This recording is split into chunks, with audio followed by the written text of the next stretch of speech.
would like to introduce myself. I am the FRH Torch of Heritage and Culture, here to light the legacy of Europe. I came into being as a small spark, inspired by the Olympic flame in Athens. I'm now part of the celebrations of the European Year of Cultural Heritage 2018. During the last few months, I've travelled throughout Europe, covered many kilometres, met many inspiring people, and collected many beautiful stories. But why am I doing this? To bring together diverse community groups with different cultures, traditions, and languages.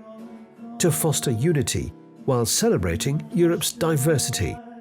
To shape the future by raising awareness of religious heritage.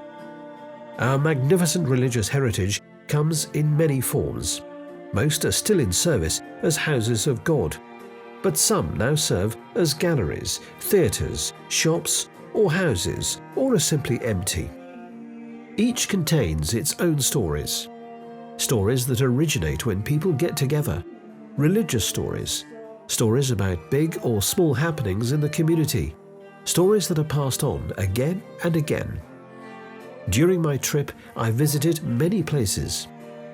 I started in the Netherlands, at Leeuwarden, cultural capital of Europe, where FRH's Council Secretary Lilian Grooswagens lit the torch with its first stories.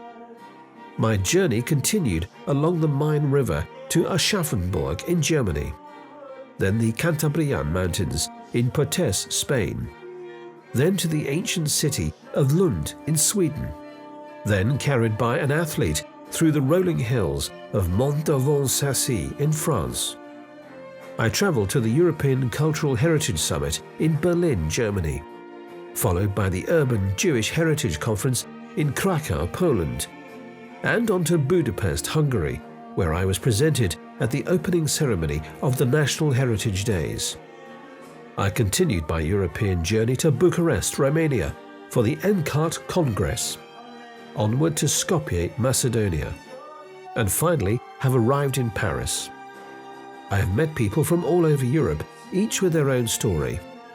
Cherish your heritage, because if you don't know your past, you will never know your future.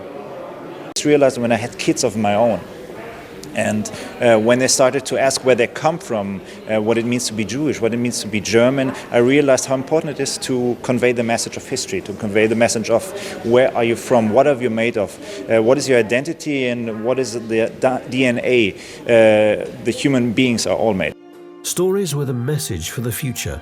I feel I just want to climb on a church and ring the bell and say to the world, we don't have time. We don't have the privilege of time. Things are urgent. They're necessary. And culture is the necessary way to keep us together. And it's part of our cultural identity, and we should be proud of it and pass it to the next generation.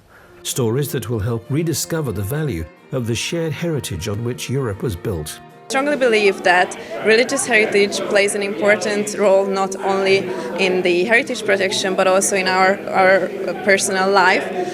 So I would encourage everybody to look around you, what's there, what can you do to protect it, to save it for the future and for the further generations.